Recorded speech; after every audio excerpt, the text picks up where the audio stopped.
Gente, boa noite, bem-vindos a mais uma reunião de terça, hoje seria quarta, né? A gente abriu uma exceção porque o nosso ilustre convidado não poderia na terça. Hoje a aula vai ser sobre a abordagem inicial do acidente vascular cerebral na emergência, e quem vai apresentar para a gente vai ser o Bruno. Ele é R2 de Neurologia do Odilon Beres, e ele já é um conhecido meu de longa data, colega de plantão, né, Bruno? Eu Aham. agradeço muito por você ter aceitado. A quem está orientando é o Dr. Albert Lúcio, e toda a equipe de neurologia do Hospital de Lomberes, todo mundo sabe que na cidade de Belo Horizonte é uma referência na linha vermelha do AVC e na parte dos cuidados prolongados. Bem-vindo, Bruno. Obrigado, Clarice. Obrigado por ter me chamado. Confesso que foi desafiador fazer essa aula, mas espero que vocês gostem. Então, vamos lá, gente. O objetivo aqui não é terminar todos os assuntos da abordagem ao AVC, porque é um assunto que diariamente a gente vai tendo novos estudos e vai mudando um pouco a abordagem, né? Vou passar pelos pontos principais e depois da apresentação a gente pode discutir algo que vocês tenham tido dúvida ou algum caso do dia a dia. Bom, aqui um breve sumário do que eu vou falar nessa aula. Primeiro a gente vai falar bem brevemente sobre a epidemiologia do AVC, fazendo um contraponto entre o AVC isquêmico e hemorrágico. Logo em seguida, falar um pouco da classificação clínica de Oxfordshire, ou classificação de Benford, que é de extrema importância, e eu vou falar por quê. Depois, a importância do NIH, a gente vai passar rapidamente pelos pontos do NIH e entender por que a gente fala sempre isso que tempo é cérebro, né? O que isso quer dizer. Terapias de reperfusão, mais especificamente sobre trombólise, mas também vou passar um pouco sobre trombectomia mecânica.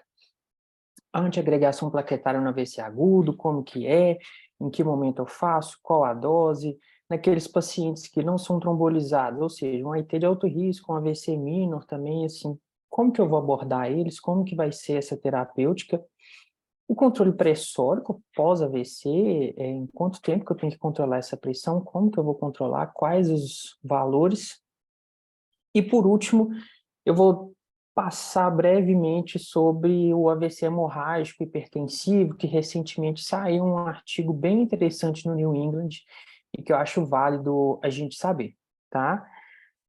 E se tudo der certo, e no final eu vou mostrar um caso interessante que a gente teve lá no Odilon. Bom, falando um pouco da epidemiologia do AVC, o AVC tem uma ocorrência, principalmente AVC isquêmico, né? É, uma ocorrência que reduz expectativa de vida da pessoa que teve AVC em pelo menos 5 anos e meio. E reduz, assim, cerca de 32% da expectativa prevista daquela pessoa. Então, é algo que a gente tem que se preocupar bastante, né?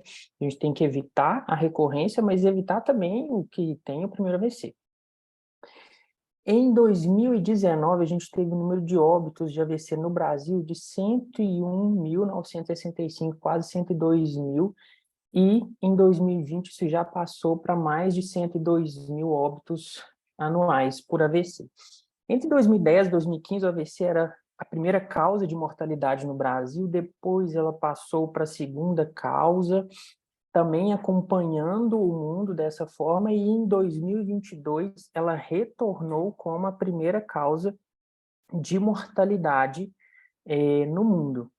Aqui um exemplo que até 13 de outubro de 2022 a gente teve 87.518 mortes, sendo que é um número equivalente a mais ou menos 12 óbitos por AVC por hora, ou 307 vítimas fatais por dia. É um número muito expressivo, né? E uma comparação aqui que nesse mesmo período a gente teve 81.987 pessoas que morreram por infarto agudo do miocárdio e 59.165 por Covid. Então, assim, é uma causa muito importante de mortalidade no Brasil e também no mundo, né? No mundo, a gente recentemente está tendo um aumento de taxa de prevalência da doença em menores de 70 anos, tá? Um aumento objetivo de 22%, e sendo que em países pobres, a taxa de mortalidade é 3,6 vezes maior que em países ricos. Aí a gente já começa a pensar naqueles fatores para evitar um AVC, né? Que é o controle das comorbidades. E tem um estudo australiano muito interessante, que ele foi feito com adultos hospitalizados por AVC entre 2008 e 2017. E, após essa internação, foram seguidos mais de 313 mil vítimas do AVC por cerca de 10 anos. Isso mostrou uma taxa de recorrência do AVC em 26% em 10 anos, com uma sobrevivência de 52% desses pacientes após 5 anos do ictus e de apenas 33% de sobrevivência após 10 anos do primeiro AVC. Então, assim, a gente vê que depois que tem o primeiro AVC, a pessoa perde expectativa de vida, né? A sobrevivência dela diminui. Então, é algo que a gente precisa evitar que tenha um AVC. Bom, passada essa parte epidemiológica, que eu acho que todo mundo sabe da importância do AVC no Brasil e no mundo, agora a gente vai para a parte mais prática, para a parte que a gente vai atuar no dia a dia. Inicialmente, a gente tem essa classificação clínica de Oxford-Shide, ou classificação de Benford, que é o sobrenome do primeiro autor desse artigo. Esse artigo foi feito em 1991, é um artigo bem interessante, se alguém quiser ler após isso. Ele fala sobre uma classificação clínica do AVC agudo.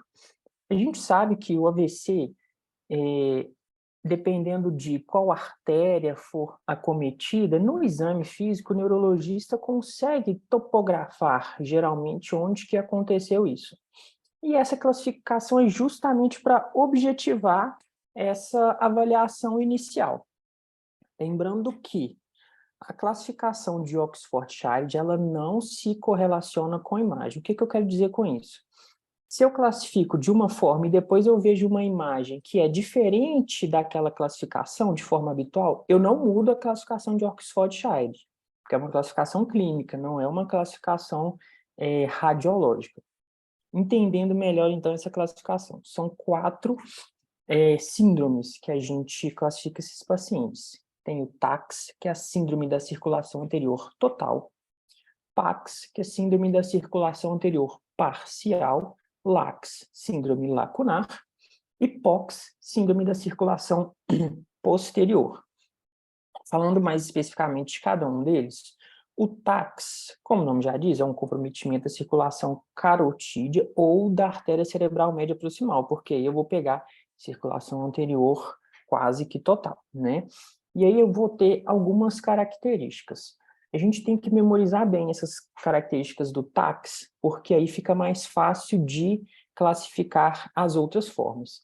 Então, para eu ter um paciente com um AVC TACS, ele tem que ter uma disfunção cortical superior, afasia ou negligência, que é o mais fácil da gente ver nessa avaliação inicial, uma hemianopsia, ou seja, alteração de campo visual, e um déficit sensitivo ou motor, ou sensitivo motor, e é importante que tenha que envolver pelo menos 2 das áreas, face, membro superior ou membro inferior, tá bom? Se for só uma dessas áreas, a gente vai classificar de outra forma. Lembrando que 25% dos casos que têm essas alterações secundárias ao hematoma entre parenquimatosos, tá? Então a gente também tem que descartar isso, por isso que a gente faz a tomografia de crânio. Então, sabendo esses 3 critérios, eu passo agora para o PACS. O PACS vai ser uma apresentação de diferentes combinações de déficits da circulação anterior. Então, como é parcial, eu não posso ter 3 daqueles critérios, os 3 critérios do TACS. Então, eu posso ter um déficit sensitivo motor e hemianopsia, então aqui não vai entrar disfunção cortical. Eu posso ter déficit sensitivo motor mais disfunção cortical, mas não entra a hemianopsia. Posso ter também disfunção cortical e hemianopsia, mas aqui não entra déficit sensitivo motor. Além disso, eu posso ter também uma disfunção sensitivo-motora restrita a apenas um dos 3 segmentos. Então, se eu tenho uma disfunção, uma paresia, uma monoparesia em membro superior esquerdo, por exemplo, vai ser uma síndrome PAX, tá? Ou se eu tiver também só uma disfunção cortical isolada. Por isso, da importância de eu saber daqueles 3 critérios do TAX. Porque se eu sei os 3 e não completo os 3, mas completa somente 2 ou somente um, exceto a disfunção sensitiva motora, aí eu classifico como PAX. Por que eu falei exceto a disfunção sensitiva motora? Porque se tiver sensitivo motora e aí ela for restrita a 2 ou mais dos 3 segmentos, face, braço e perna, aí eu classifico como LACs, que são infartos lacunares. Infartos lacunares que geralmente acometem ali na cápsula interna. Então, saber essa anatomia fica mais fácil da gente entender. A gente passa as vias piramidais e aí as vias sensitivas motoras. Então, a gente pode ter um paciente com uma hemiparesia pura, uma síndrome sensitiva pura, síndrome sensitiva motora ou uma ataxia hemiparesia, mas sem afasia, distúrbio visoespacial, distúrbio de campo visual, tá? E lembrando sempre, tem que ter um acometimento de pelo menos 2 dos 3 segmentos, face, braço e perna. Então, aqui eu termino a classificação das síndromes da circulação anterior e passo para a síndrome da circulação posterior, que é o POX. O POX ele vai ocorrer por oclusão ou estenose de artéria vertebral, artéria basilar, ou artéria cerebral posterior, ou os seus ramos. E aí eu vou ter uma sintomatologia muito diferente daquela apresentada da circulação anterior, tá bom? Vão ser pacientes com paralisia de nervos cranianos, seja uma paralisia única ou múltipla, ipsilateral a lesão, mais um déficit sensitivo motor contralateral, déficit sensitivo motor bilateral, que fala a favor de uma lesão troncoencefálica, por exemplo, déficit disfunção cerebelar e uma hemianopsia isolada. Então, essa classificação ela é de extrema importância para a gente fazer nesses pacientes que chegam na emergência com AVC agudo, porque ela é de fácil compreensão. Uma vez que você aprende ela, fica muito fácil de aplicar, tem uma boa confiabilidade interobservador e possui um valor na predição de recorrência e de incapacidade. Ou seja, eu espero que pacientes que tenham uma síndrome TAX total, que eles tenham um ranking pior do que aqueles que se apresentam como uma síndrome lacunar. É claro que na neurologia tudo pode variar, né? Mas isso é o mais provável. Além disso, consiste em um guia inicial para a etiologia de infartos encefálicos, geralmente síndromes PAX são cardioembólicas, geralmente síndromes lacunares são de pequenos vasos, mas isso pode variar também. E também separa os pacientes em prognósticos distintos, permitindo uma abordagem direcionada. Como eu disse, dei esse exemplo da síndrome total e a síndrome lacunar. Então, o paciente chegou, a gente fez essa classificação de Oxford-Shire, essa classificação de Benford, e aí, baseado nisso, né, e seguindo a avaliação, a gente vai fazer a escala do NIH. A escala do NIH é um instrumento objetivo, e eu quero que fique claro aqui que fazer o NIH é diferente de fazer um exame neurológico completo. São coisas diferentes. Às vezes, no NIH, eu não pontuo na força, mas quando eu faço um exame neurológico, eu vou ver que o paciente tem uma hemiparesia, mas que não pontua no NIH, tá? O NIH, então, ele tem 11 itens, e eu vou elencar um por um aqui, tá? É importante depois que vocês peguem o NIH, ele é de fácil acesso na internet, para ter mesmo isso e sempre que chegar um paciente com AVC, aplicar. Porque só dessa forma que a gente consegue aprender e memorizar quais são as pontuações de cada item, tá bom?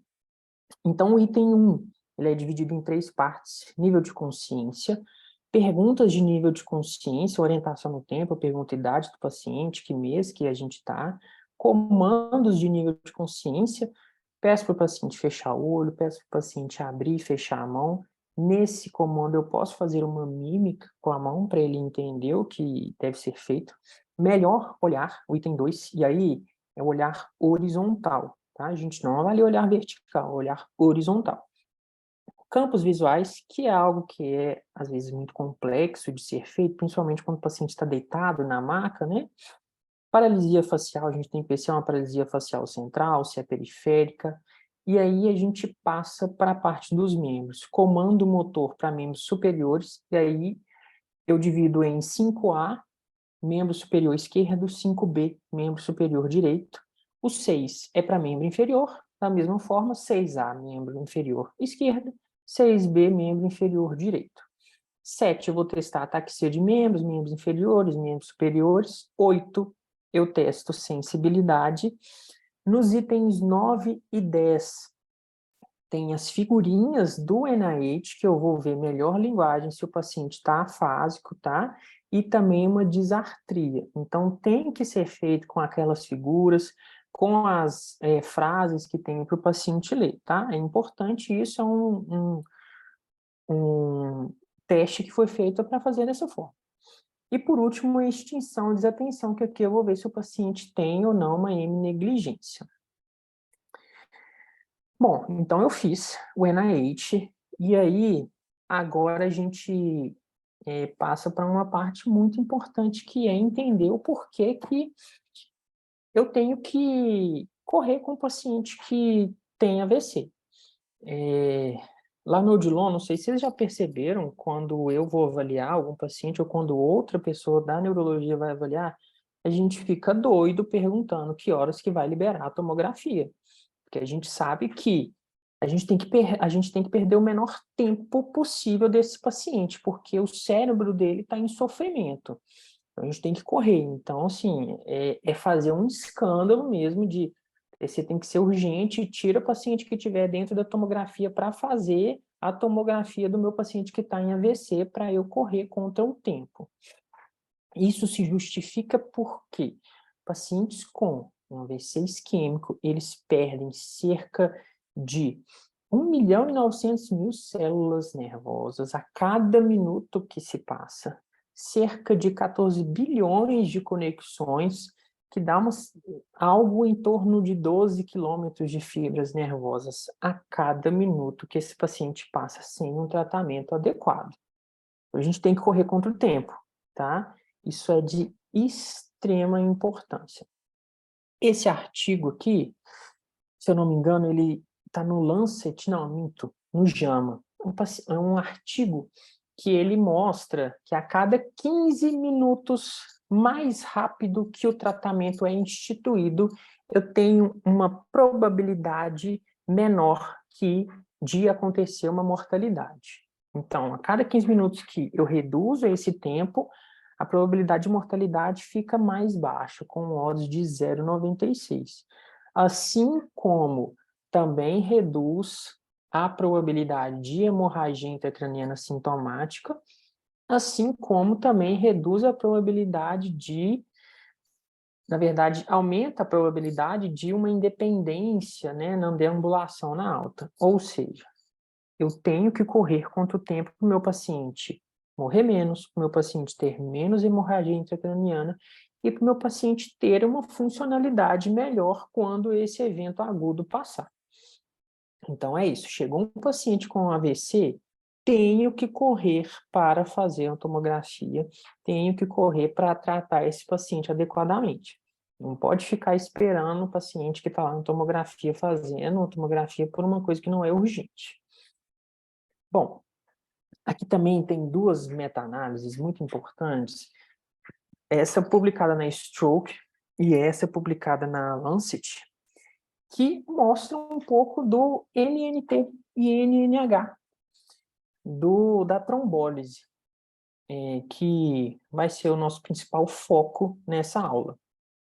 Bom, a gente sabe que a ARRA preconiza que a trombólise seja realizada até 60 minutos da entrada do paciente, mas essas duas meta-análises olharam o NNT e o NNH de 0 a 90 minutos, 90 a 180 e 181 a 270. Vejam que o NNT de um paciente que entra e é trombolizado até 90 minutos é um NNT muito baixo, de 3,6. E o NNH alto, que é o que a gente quer, né? Agora, à medida que o tempo vai passando, eu vou tendo o NNT mais elevado e o NNH mais reduzido. Ou seja, eu começo a fazer mais mal para o meu paciente à medida que o tempo vai passando. Óbvio que dentro ainda das 4 horas e meia, que eu vou explicar mais à frente, a gente ainda tem esse benefício de fazer a trombólise naqueles casos que tem uma indicação clara. Mas eu prefiro fazer a trombólise o mais precocemente possível, tá bom? Isso é muito importante, gente. A gente tem que ter isso em mente. Isso não pode sair da nossa cabeça. Tempo é cérebro, a gente tem que salvar esse cérebro, a gente tem que salvar a penumbra, tá? Então, agora, falando mais objetivamente da questão das terapias de reperfusão, nós temos dois principais trials que são talvez mais famosos assim pela trombólise. Claro que são vários estudos, né? Mas um deles é o NINDS. NINDS é um trial que foi publicado no New England em 95 e que foi o trabalho que iniciou essa questão da trombólise, que viu o benefício de uma trombólise até 3 horas. Então, é um trabalho que teve uma primeira parte que teve pacientes alocados, 291 pacientes alocados, para uma avaliação se a infusão de RTPA do trombolítico tem uma relevância clínica, ou seja, uma melhora de 4 pontos no NIH ou também uma melhora no ranking. E, na parte 2, foram alocados 333 pacientes fazendo uma análise de desfecho clínico em 3 meses. E aqui entra uma coisa muito importante. Eles viram que em 24 horas não houve uma diferença de desfecho clínico daqueles pacientes que receberam RTPA e aqueles que não receberam. Então, assim, é muito legal quando a gente faz o trombolítico e o paciente melhora do déficit. Mas o que os trabalhos, o NINDS e o ECAS, viram é que tem uma relevância estatística de melhora de desfecho clínico com 3 meses. Eles não viram isso dentro de 24 horas. Então, o que a gente espera é que tenha uma melhora em 3 meses, tá? E aí, essa avaliação ali pós-trombólise também serve para a gente ver se teve uma piora, pensar em complicações da medicação. E também vale ressaltar que não houve diferença em mortalidade. Então, a trombólise a gente faz não para evitar mortes, mas para evitar disfuncionalidade, né? Evitar que o paciente fica dependente. Bom, o próximo trabalho, que também é muito importante a gente saber, é o ECAS-3, que aí ele trouxe alguns resultados muito importantes da trombólise estendida de entre 3 a 4 horas e meia. E aí, novamente, assim como o NINDS, ele também fez um desfecho primário avaliando incapacidade em 90 dias, sendo que um bom desfecho classificado para ele seria um ranking até 1. E nesse trabalho foram avaliados 821 pacientes randomizados, 418 no grupo alteplase, 403 no placebo. Em média, o bolus foi feito com 3 horas e 59 minutos do ictus. E eles viram que mais pacientes tiveram um desfecho favorável com alteplase em relação ao placebo, com odds de 1,34. Contudo, também teve um aumento da incidência de hemorragia intracraniana sintomática nesses pacientes submetidos à alteplase. E aí traz à tona a preocupação nossa com a trombólise, que é a hemorragia intracraniana sintomática. Por isso que a gente reavalia esse paciente frequentemente para ver se isso não aconteceu, tá? E, novamente, corroborando com o que eu disse, não houve uma diferença de mortalidade entre esses grupos. É importante ressaltar aqui que o ECAS-3 excluiu pacientes maiores de 80 anos. Contudo, saíram novos trabalhos e até mesmo contínuo de doenças cerebrovasculares traz categoricamente que pacientes acima de 80 anos podem sim entrar nesse tempo de até 4 horas e meia, porque já foi visto benefício na trombólise, tá? Então a gente não precisa ter esse receio com esses pacientes mais senis, tá? Agora, a gente tem outros trabalhos que eu vou dar uma pincelada que às vezes não é, pelo menos no Odilon, não é a nossa realidade, né? Mas que vale a pena a gente saber um pouco que isso existe, tá? Esse artigo aqui, que é o Wake Up Trial, que foi publicado no New England em 2018, é um artigo que traz aqueles pacientes com wake up stroke, ou seja, dormiram bem, acordaram com déficit. Então, a gente conta o início desse déficit, né, o ictus, no último horário que a gente viu esse paciente bem. E aí, a gente vai trombolizar esse paciente? Não vai? Como que a gente vai fazer? A gente faz isso somente se tiver um exame de imagem de perfusão, idealmente a ressonância, que aí a gente vai ver que na difusão vai ter uma isquemia, mas no flare não vai ter, vai mostrar que tem uma área saudável, que é o que a gente chama de penumbra, né? Isso equivale a um paciente que tem um ictus de dentro das 4 horas e meia, e aí eu estaria apto a fazer a trombólise. É algo que talvez seja fora da realidade de muitos lugares do SUS, né? E também tem esse trial aqui, que é o Extend, que foi publicado também no New England em 2017, 2019, desculpa, que também visou essa questão de estender o tempo de trombólise e que também necessita de um exame de imagem de perfusão. O que isso quer dizer? Que eu vejo uma isquemia, mas eu quero ver se tem área ainda saudável ali ao entorno daquela isquemia que é possível salvar, né? Ou se não tem área saudável e por isso não vale a pena fazer a trombólise. Então, o que temos hoje é, com certeza, até 4 horas e meia tem um benefício, sim, muito bem marcado, muito bem delimitado.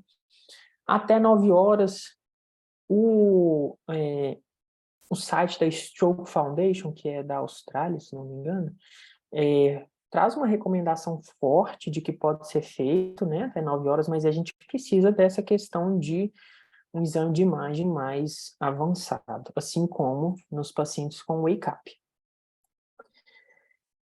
Bom, então, agora sabendo o tempo desses pacientes, quando que eu posso fazer em relação ao tempo, a gente vai para as indicações e contraindicações do alteplase. Obviamente, primeiro, tem o delta T menor que 4 horas e meia, excluindo aquelas situações do wake-up, né? Porque se a gente tiver uma ressonância, um estudo de perfusão, esse tempo muda, tá? Tomografia ou ressonância sem evidência de hemorragia, então aí a importância da gente fazer a tomografia ou a ressonância, um exame de imagem do crânio para a gente descobrir uma hemorragia intracraniana, idade superior a 18 anos e um AVC isquêmico em qualquer território encefálico. São coisas um pouco óbvias, né? O que pega mais são as contraindicações. Essas contraindicações que estão em negrito são contraindicações relativas, tá? Então, a gente tem que pesar risco e benefício para esses pacientes. Uso de anticoagulante oral com tempo de protrombina com RNI maior que 1,7 ou uso de heparina nas últimas 48 horas com TTPA elevado eu não vou fazer, tá? Claro que existem os antídotos, eu posso fazer isso, né? Mas sempre levando em consideração o tempo do ictus, história pregressa de hemorragia intracraniana ou de malformação cerebral é algo que é uma contraindicação relativa, né? Todas as contraindicações a gente foi tirado do guideline da ARRA, tá bom? Se eu tenho um paciente com PA sistólica assim, maior ou igual de 185, ou diastólica maior ou igual a 110, ferido em 3 ocasiões, com 10 minutos de intervalo, refratário ao tratamento antihipertensivo. Isso é uma contraindicação. Então, isso é muito importante. O paciente está com AVC isquêmico, está hipertenso, eu vou fazer medicações para baixar essa pressão, nipred, tridil, e abaixou, aí eu posso fazer a trombólise. Se não abaixou, se está refratário, infelizmente é uma contraindicação absoluta. Déficits neurológicos leves sem repercussão funcional. A gente vê muito paciente que chega com NAE, poderia classificar objetivamente como um AVC minor, né? Mas, por vezes, são déficits que são importantes na vida daquela pessoa. Às vezes a pessoa chegou afásica, e mesmo com o NIH baixo, eu posso sim fazer a trombólise. Então, o NIH baixo, um déficit neurológico leve, ele não contraindica absolutamente a trombólise. Punção lombar ou procedimentos na coluna nos últimos 7 dias, punção arterial em local não compressível na última semana, por conta da alteplase, que pode sangrar, né? Glicemia abaixo de 50, com reversão dos sintomas após a correção. Então, isso aqui é uma coisa básica. Paciente com um déficit neurológico súbito, eu vou olhar a glicemia, porque se for uma hipoglicemia, eu estou diante de um stroke mímico, provavelmente. E eu corrigindo aquela hipoglicemia, eu posso melhorar do déficit, tá? Infarto do miocárdio há 3 meses também é alguma contraindicação relativa. AVC isquêmico ou TCE grave nos últimos 3 meses, contraindicação absoluta. Uma TC de crânio com uma hipodensidade precoce maior que 1/3 da artéria cerebral, do território da artéria cerebral média, porque isso aqui vai aumentar muito o risco de sangramento desse paciente se eu fizer a alteplase. Se eu estou diante de um paciente que teve uma melhora muito rápida e completa dos sinais e sintomas no período anterior ao início da trombólise, que muito provavelmente estou diante de um AIT, cirurgia de grande porte ou procedimento invasivo nos últimos 14 dias é uma contraindicação relativa, então eu tenho que pesar isso no momento. Hemorragia geniturinária gastrointestinal nos últimos 21 dias, ou história de varizes esofágicas, coagulopatia, que já foi citado aqui em cima, com um TP prolongado, ou plaqueta menor que 100. Então, assim, paciente chegou, AVC, eu coleto exame de sangue, isso não vai atrasar o início da trombólise, tá? Eu começo a trombólise, mas se vem uma plaqueta baixa, aí eu paro a trombólise. Agora, obviamente, se o paciente já sabidamente faz uso de um anticoagulante, aí eu espero esse RNI, e se ele vem menor que 1,7, estou liberado para fazer a trombólise. Evidência de endocardite ou êmbolo séptico é uma contraindicação absoluta, mas gravidez é uma contraindicação relativa. E, por fim, uma suspeita clínica, obviamente, de hemorragia subaracnoide de dissecção aguda de aorta, porque aí eu vou estar fazendo uma iatrogenia com o meu paciente, ok? E, então, decidi fazer a trombólise no meu paciente. Quais são os cuidados pré, intra e pós-trombólise? Obviamente, transferir o paciente para uma sala de urgência, né, de emergência, ou uma unidade, uma CTI, ou uma unidade de AVC, tá? Dose do trombolítico, do alteplase, paciente, é 0,9 miligrama por quilo. Lembrando que a dose máxima é de 90 gramas, ou seja, um paciente de 100 quilos. Vou administrar 10% da solução final, da conta final, em bolos em 1 minuto, e o restante eu faço em bomba de infusão em 1 hora, tá?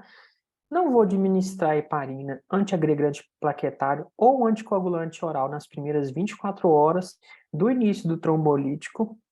Vou manter esse paciente em jejum por 24 horas, pelo risco de hemorragia e necessidade de intervenção cirúrgica de urgência. Não vou passar a sonda nasentérica nas primeiras 24 horas. Não vou realizar cateterização venosa central ou punção arterial nas primeiras 24 horas. E, idealmente, não vou passar uma sonda vesical. Mas, se for necessário, vou esperar pelo menos 30 minutos do término da infusão da alteplase. Uma coisa que é válido citar aqui, que tem alguns lugares que tem uma indicação de cabeceira a 0 graus.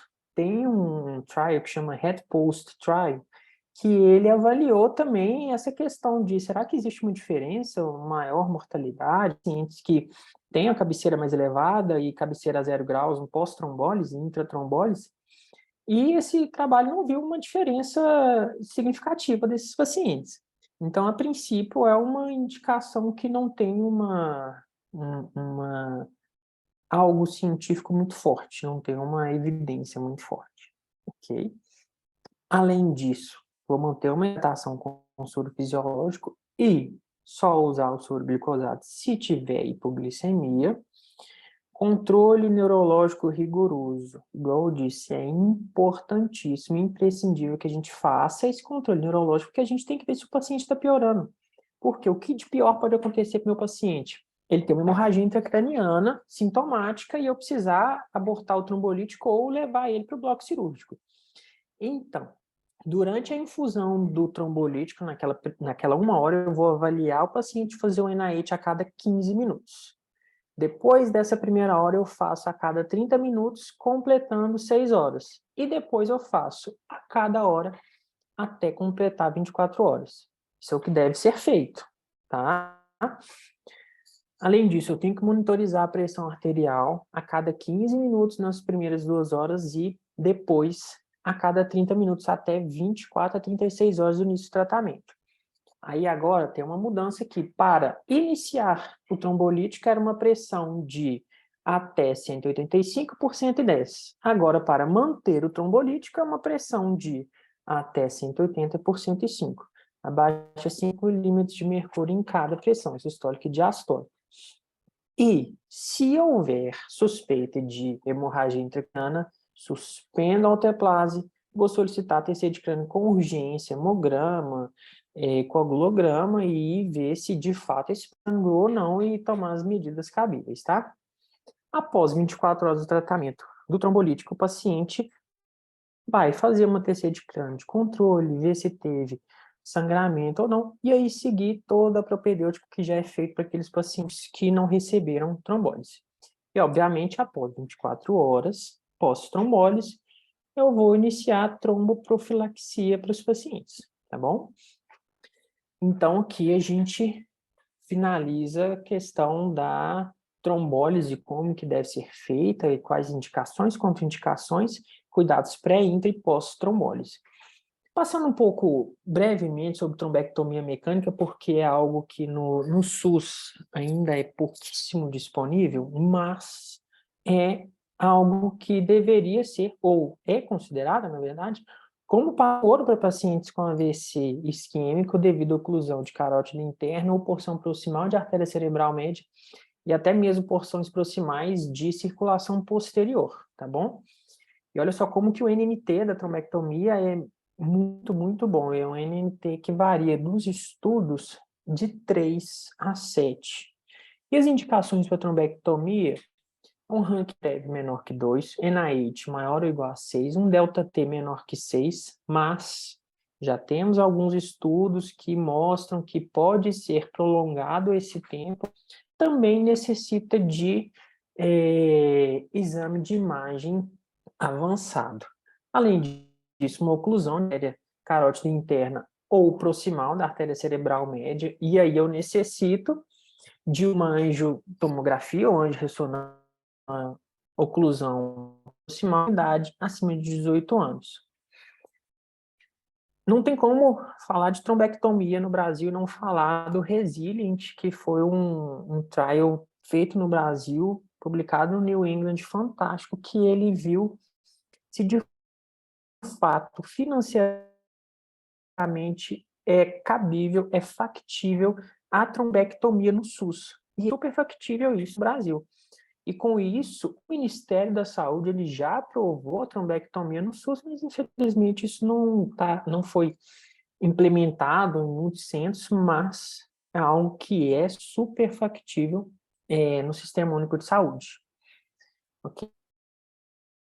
Então agora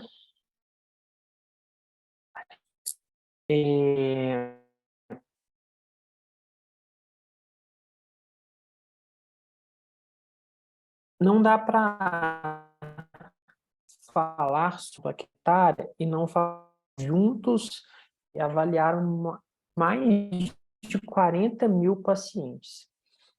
O IST, lembrando que aqui eu não trombolizei, tá bom? Aqueles pacientes de AVC isquêmico agudo que tiveram alguma contraindicação, como que eu vou fazer essa antiagregação? Quantos miligramas que eu vou fazer? O IST, ele fez um ataque de 300 miligramas de AS, mantido por 2 semanas. Já o CAST mostrou que fez um ataque de 160 miligramas de AS e manteve por 4 semanas. E, após esses 2 grandes estudos, veio uma meta-análise juntando essas duas propedêuticas e dando uma conclusão do que seria melhor para esses pacientes. Então, foi concluído que pacientes que não foram submetidos à trombólise em até 48 horas do ictus. É importante lembrar esse tempo. Eu posso fazer uma dose de ataque de 160 a 300 miligramas, com essa dose até 14 dias pós-ictus. Então, eu regrido para 100 miligramas, tá? Isso é um adendo naqueles pacientes que eu trombolizei 24 horas pós-trombólise. Se não tiver um sangramento intracraniano, eu passo a dose de 100 miligramas sem esse ataque. Essa tabela aqui mostra muito bem essa figura dessa meta-análise sobre a importância da antiagregação plaquetária nesses pacientes. Olha só, diminui a recorrência, o A é aspirina, tá? O AS é o seu controle que não recebeu. Diminui recorrência de novos AVCs isquêmicos. Então, assim, é o que a gente quer. É o que o nosso paciente não tenha novos AVCs para diminuir ainda mais a funcionalidade e a expectativa de vida, tá? Além de também, estatisticamente, diminuir outras causas de morte, né, por uma profilaxia secundária cardiovascular, tá bom? Agora, aqueles pacientes que eles não foram trombolizados, é um AIT de alto risco, que aí eu vou classificar o ABCD2, ou é um AVC minor. O que eu faço com esses pacientes? Eu faço só AS, faço AS da forma que o CAST e o IST mostraram ser benéfico, e aí, novamente, eu trago 2 estudos que não tem como falar de AIT de alto risco AVC minor sem falar deles, que é o POINT e o TINS.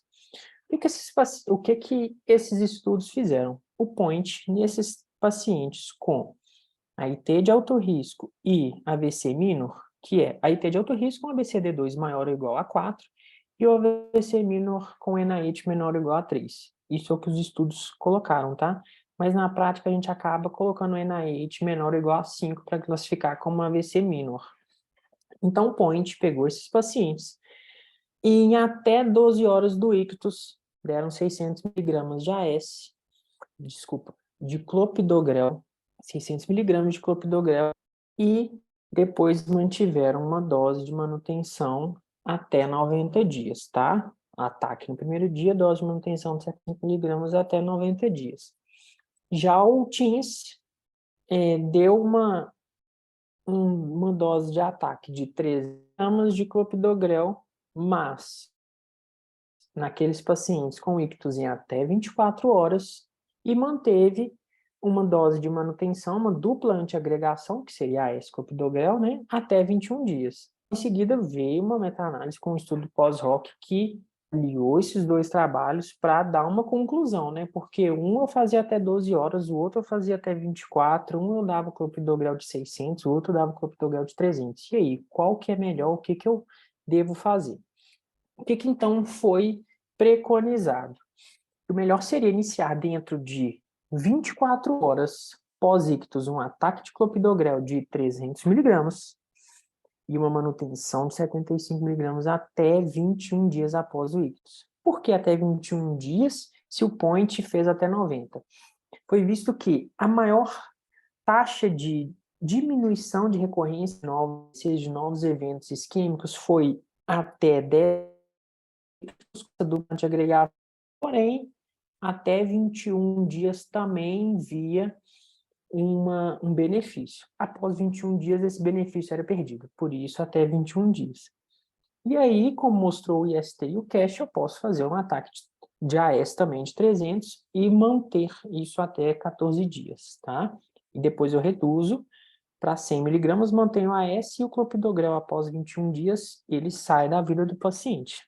E aí vejam só essa figura aqui, dessa meta-análise mostrando a probabilidade de recorrência de AVC. Naqueles pacientes com dupla antiagregação, a probabilidade é muito menor do que naqueles pacientes com somente AS.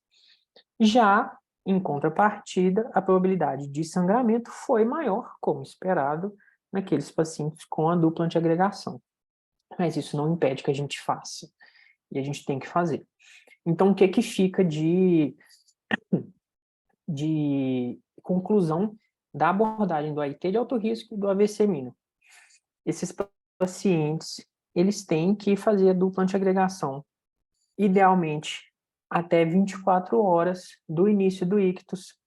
Faço 300 de clopidogrel, posso fazer 300 de AS, depois do segundo dia o clopidogrel passa para 75, mantenho isso de 10 a 21 dias, que foi o tempo que esses estudos mostraram melhor benefício desses pacientes, ok? Então, agora um ponto muito importante é o controle pressórico desses pacientes pós-AVC isquêmico, né? Qual que é a meta pressórica desses pacientes? Quanto que eu tenho que chegar? Se chegar a tal ponto eu tenho que abaixar ou não? Como que é feito isso?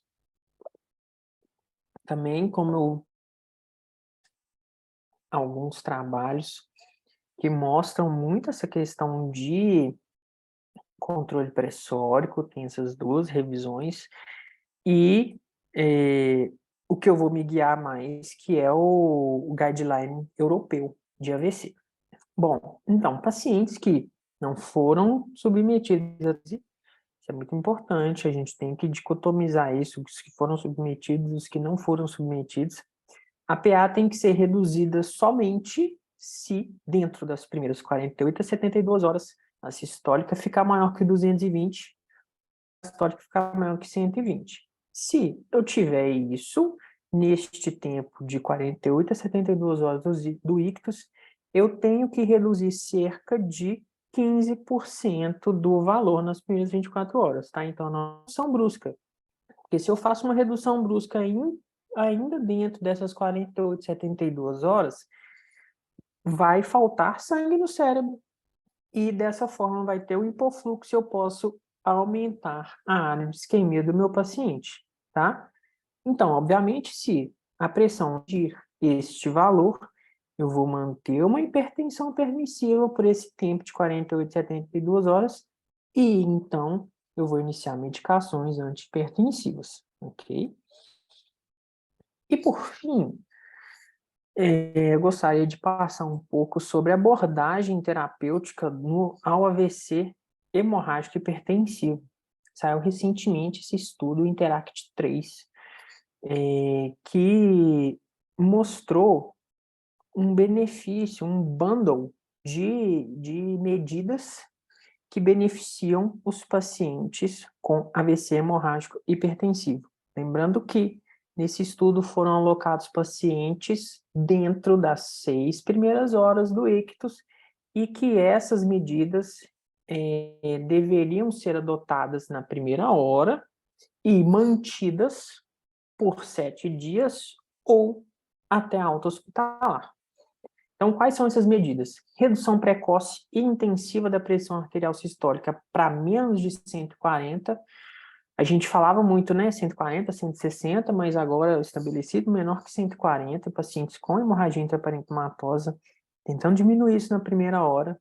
Um alvo glicêmico de 110 a 140 em pacientes que não são diabéticos, 140 a 180 naqueles diabéticos.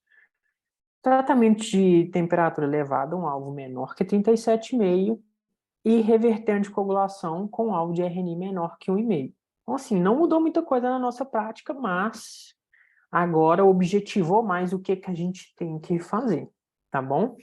Eu queria só mostrar um videozinho, antes de finalizar, de um paciente do Odilon que eu peguei esse paciente. Vejam só essa tomografia. Vou falar para vocês a alteração que tem nela.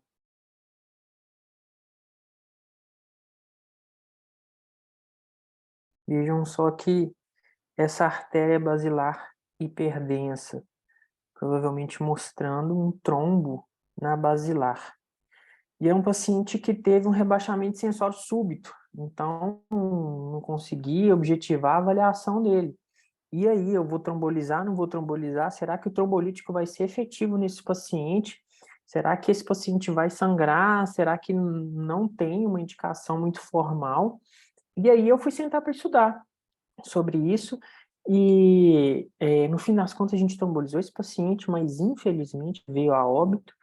Mas é importante a gente lembrar que AVCs de fossa posterior são AVCs que, quando a gente vai trombolizar, o risco de sangramento é menor do que daqueles de circulação anterior.